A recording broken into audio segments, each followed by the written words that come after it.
우리 예수님께서는 선지자가 고향에서 높임을 받지 못한다는 것을 친히 아셨습니다. 그래서 요한복음 4장 44절에 그 사실을 인정하셨는데, 그러시면서도 우리 주님은 여전히 자기 고향에서도 말씀을 전하시게 된 것입니다.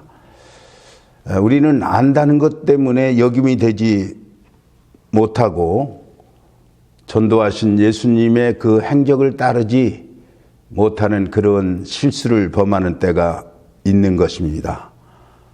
무슨 얘기냐면, 사람은 내가 무엇을 알고 있다고 하는 그것 때문에 새로운 것을 받아들일 수 없는 그런 상황에 이르게 되는 것입니다.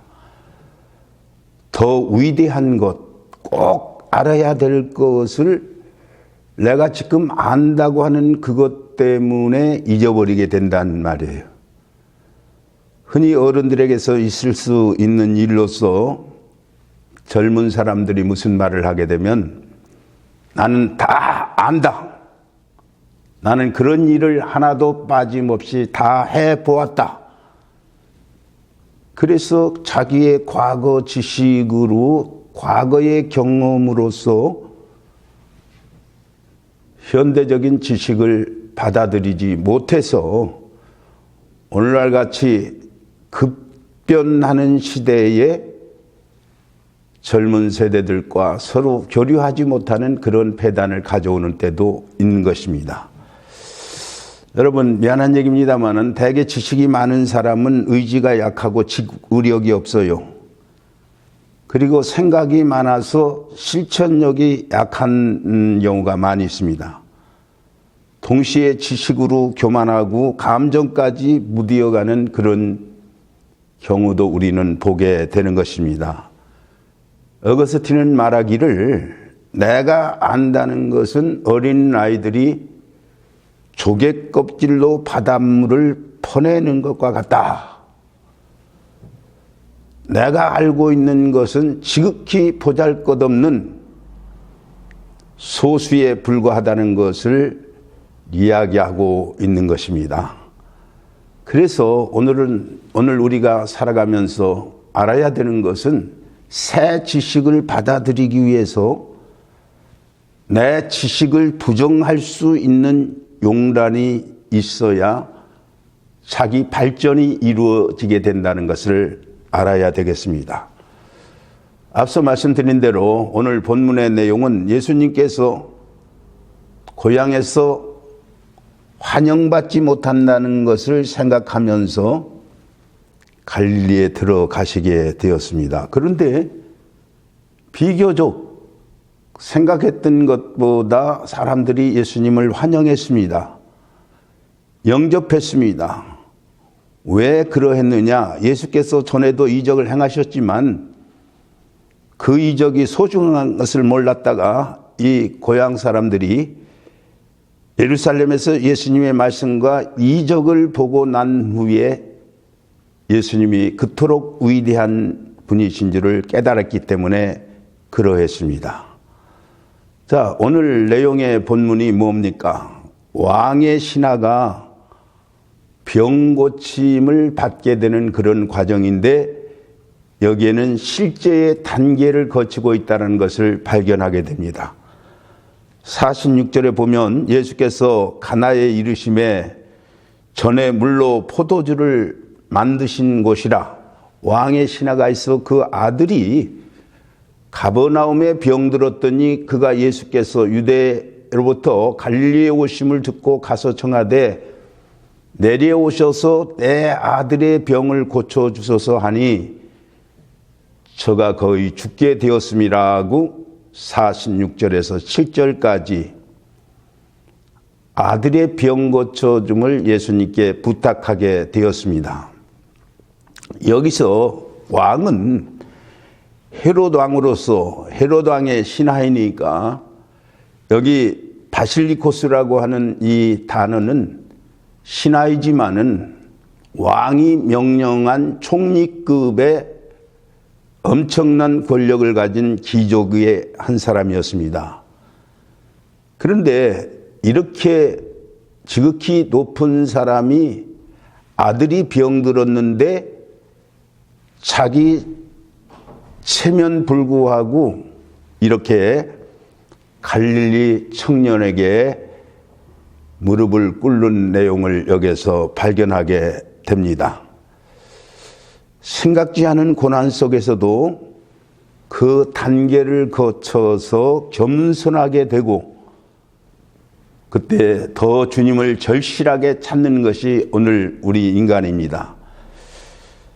우리가 신앙생활하면서 난감한 것은 뜻밖의 사고나 질병이 이르게 되면 위로가 난감합니다.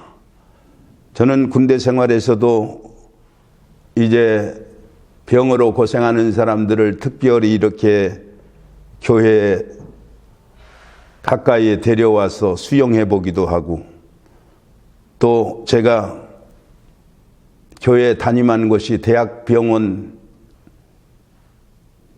옆에서 교회를 여러 이제 대학병원 가까이에서 이렇게 사역을 하다 보니까 우리 교인 아닌 다른 그런 병원 신방도 자주 하게 되는 그런 입장이 되었습니다.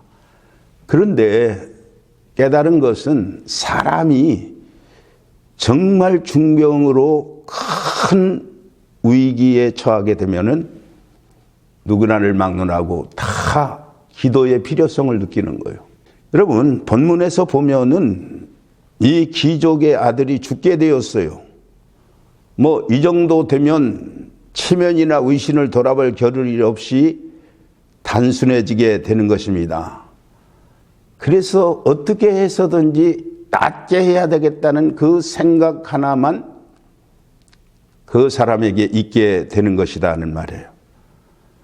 단순한 마음과 겸손은 고난이 주는 선물입니다. 귀족이지만은 이 고난 앞에 앞서 말씀드린 대로 목수의 아들인 예수 그리스도 앞에 무릎을 꿇게 되었습니다. 아들만 살릴 수만 있다고 한다면 내가 무슨 일이라도 하겠다는 자세입니다. 우리가 잠깐 여기에서 한번 우리가 어떻게 해서 예수 그리스도를 믿게 되었는가, 처음 교회에 나온 동기에 대해서 생각해 봐야 되겠습니다. 사실 예수 믿는 사람들의 처음 교회에 나오는 동기는 그렇게 아름다운 것은 아닙니다. 삶이 재미가 없어서 나와보기도 하고, 사업에 실패해서 이제 방법이 없으니까 나왔고, 때로는 친구의 사정에 의해서 나왔고, 때로는 믿는 그런 상대가 신앙생활을 하고 가정을 이루었으면 좋겠다 하는 그런 짝을 찾기 위해서 나오기도 하고, 때로는 친한 사람이 하도 조르니까 산 사람 소원 들어준다고 교회에 나오기도 합니다. 순수한 동기로 교회에 나오는 때는 그리 많지 않단 말이에요. 그러면 내가 하나님 앞에 이렇게 나와서 신앙생활하는 것이 그 동기에 있어서 하나님이 나를 보실 때, 나를 판단할 때 그것이 순수한 동기였는가? 그러지 않을 수가 있다는 것을 우리는 알게 됩니다. 또 우리가 동기가 어떠했든 하나님 앞에 나와서 우리가 마음의 소원이 이루어졌을 때 쉽게 우리의 마음이 변할 것도 우리 하나님께서는 다 아시는 분이십니다. 그러나 우리 주님께서는 그런 것을 상관하지 않고 이제 찾아오시는 거예요. 여기 49절에 보면 이 하인도 주여 내려오셔서 내 아들의 병을 고쳐 주소서. 동기 자체는 병 고치겠다는 거예요. 다른 얘기 아닙니다. 그러나 우리 주님은 나무라시거나 물리치지 아니했습니다. 마태복음 15장 22절 이하에도 보면 가나안 여인이 귀신 들린 자기 딸을 고치기 위해서 예수님께 나오는 내용이 본문과 거의 유사합니다. 내 딸을 불쌍히 여겨 주소서. 이렇게 예수님께 다가왔을 때 예수님은 뭐라고 말씀을 하셨느냐? 자녀의 떡을 취해서 개들에게 던짐이 마땅하지 아니하다. 그런데 이 여인은 물러서지 않고 개도 주인의 상에서 떨어지는 부스러기를 먹습니다. 다시 말하면 내가 비록 개라 할지라도 무엇을 먹어야 살 것 아닙니까? 하고 간절히 예수께 구하게 되었습니다. 이때 예수님이 하신 말씀이 뭐였습니까? 내 믿음이 크도다. 내 소원대로 되리라고 그녀를 칭찬하셨습니다. 가나안 여인도 좋은 목적으로 나온 건 아니었지만 우리 주님께서는 그를 긍휼히 여기시게 된 것입니다. 어떤 신앙 고백이 있었던 것도 아니었습니다. 어떤 특별한 무슨 관계성이 있는 것도 아니었습니다. 여러분, 우리가 알아야 되는 것은 신앙생활 하다 보면은 이렇게 우리가 생각하는 순수한 신앙의 동기와 목적이 일치하지 않는 사람을 볼 때 우리는 못마땅해서 내 과거는 생각하지 않고 그런 목적으로 예수 믿으면 안 돼요. 이렇게 하면서 동기를 따지는 그런 경우가 있습니다. 오늘 목적이 잘못되었다고 지적해서 상대방에게 상처를 주지 않는 그런 생활만 해도 상당히 많은 사람을 하나님 앞에 돌아오게 할 수 있는 것입니다. 이 믿음이라고 하는 것은 일반적 상식을 넘는 인내와 소원이 있어야 되는 것입니다. 오늘 본문에서 처음에는 일단 반거절하는 예수님의 말씀을 보게 됩니다. 너희는 표적과 기사를 보지 아니하면 도무지 믿지 아니하리라. 동기가 좋지 않음을 책망하셨어요. 왕의 신하가 그 뜻을 모를 리가 없습니다. 아마 조금이라도 교만이 남아 있었다면 예수님 앞에 항의를 했어요. 내가 이래봬도 왕의 신뢰를 받는 총리급의 신하인데 일단 와서 손을 얹어서 안수라도 해 주실 일이지 이렇게 냉대를 합니까? 하고 책망을 들을 만도 한데 주여 내 아들이 죽기 전에 오소서 제발 도와달라고 간청을 하고 있는 것입니다. 이때 예수님께서 하신 말씀이 뭐예요? 50절에 보면 내 아들이 살았다. 오직 단 한마디의 말씀을 하셨습니다. 여러분, 내 아들이 살았다고 하는 이 말을 어떻게 들어야 되겠습니까? 지금 내려오지도 않고 어떤 치료에 대한 고침에 대한 액션도 없이 내 아들이 살았다는 이 말을 왕의 신하가 사실 수용한다는 거 쉬운 게 아니었어요.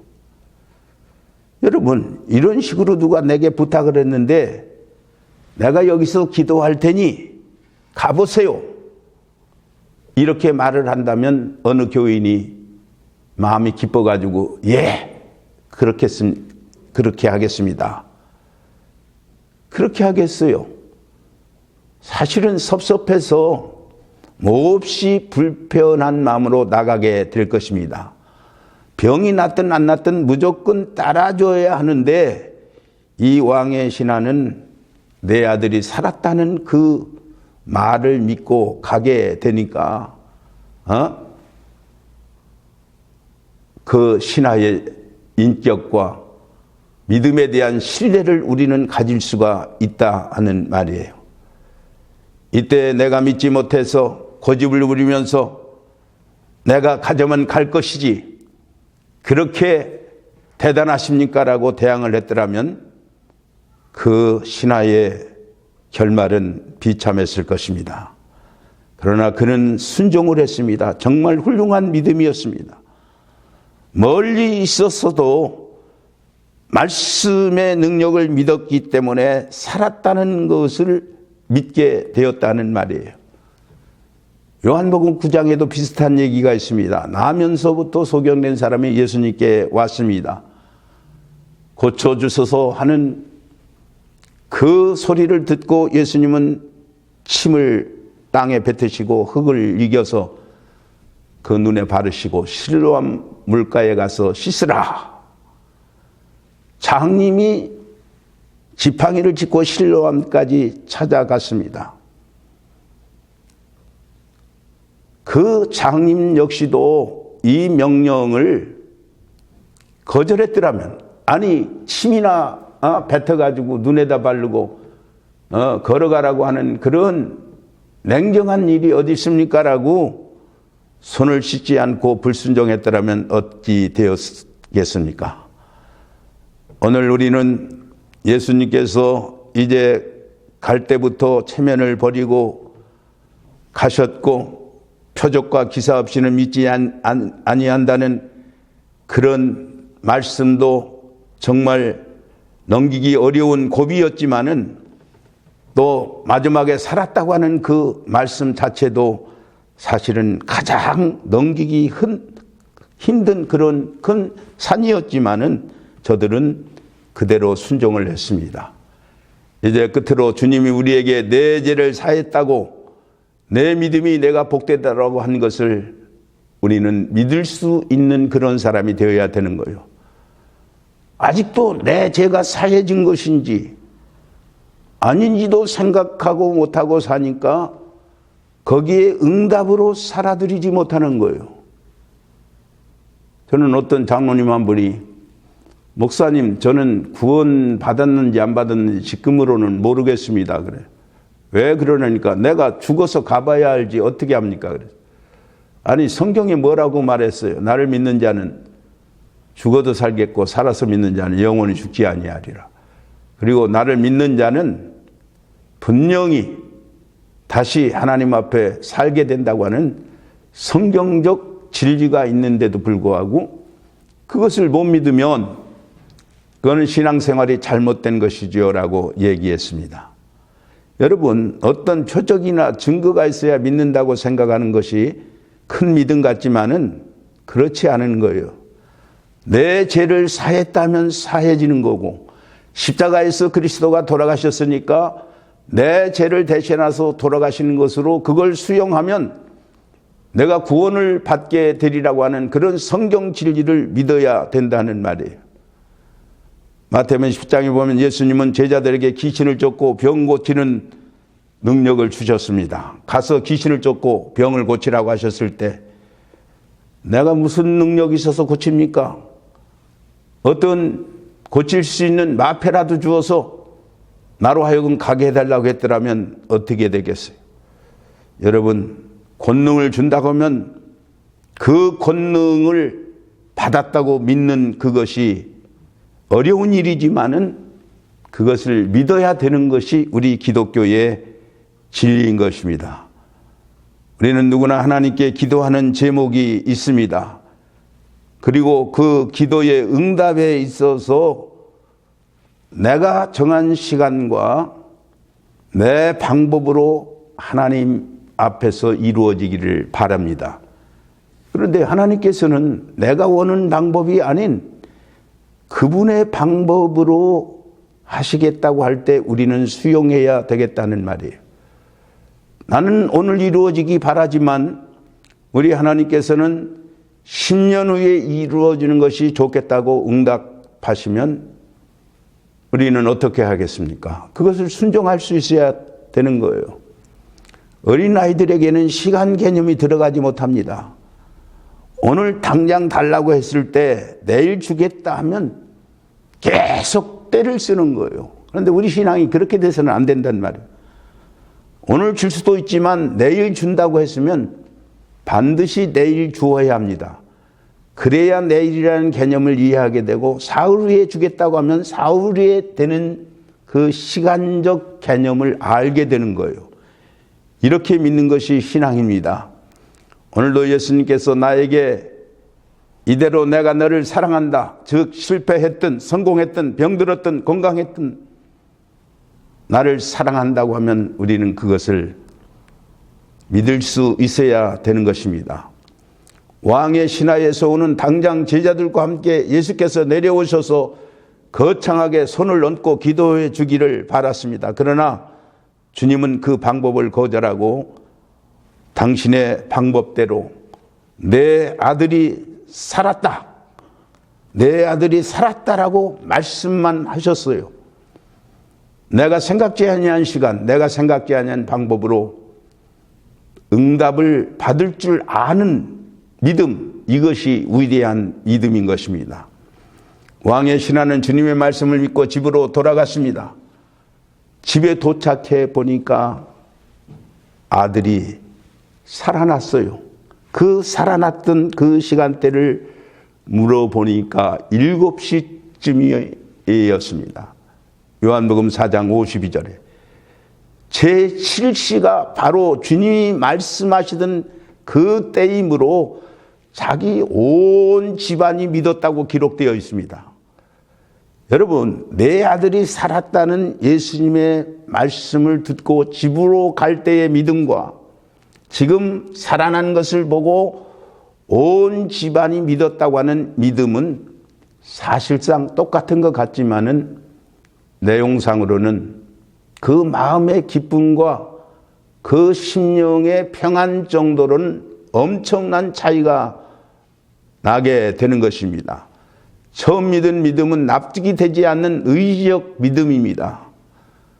우리식으로 말하면 그냥 믿습니다 하는 무조건적 믿음이지만 두 번째 믿음은 정말 아들이 낳은 것을 보고 바로 주님이 말씀하신 그 시간에 기적이 일어났음을 깨닫고 믿는 지식을 겸한 신앙이라는 말입니다. 우리도 때로는 알고도 믿고 모르고도 순종하며 믿습니다. 모르고도 믿고 나가면 다음에는 그것이 확실해지고 사실이 되면 합리적으로 이해해서 믿게 되는 것입니다.